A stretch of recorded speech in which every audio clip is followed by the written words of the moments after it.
Study the following information carefully and answer the given questions. Mr. X walks 7 meters towards east and takes right turn and walks 5 meters and then takes right turn and walks 4 meters. He walks 5 meters after taking 90 degrees clockwise direction. After that he takes 135 degree anti-clockwise direction and walks 2 meters. Finally, he is in which direction with respect to his starting point? Options are option A, northwest, option B, northeast, option C, southeast, option D, southwest, and option E, none of these.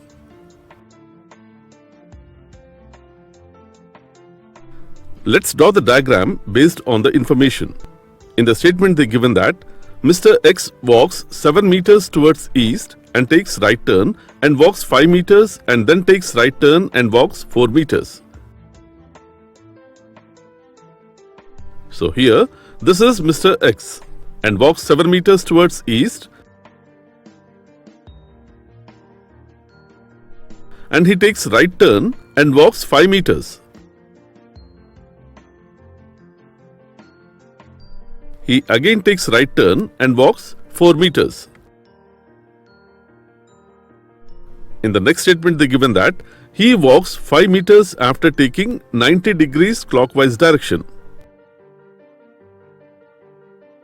So here he walks 5 meters after taking 90 degrees clockwise direction. In the next statement they given that after that he takes 135 degrees anti-clockwise direction and walks 2 meters. So here he takes 135 degrees anti-clockwise direction and walks 2 meters.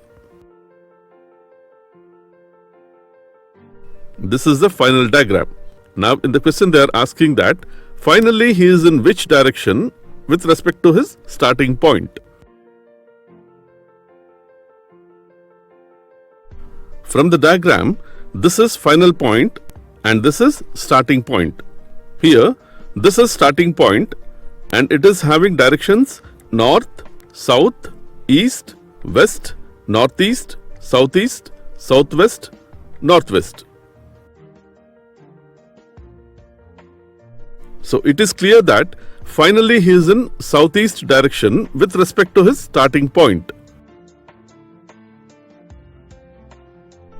So the answer is option C, southeast.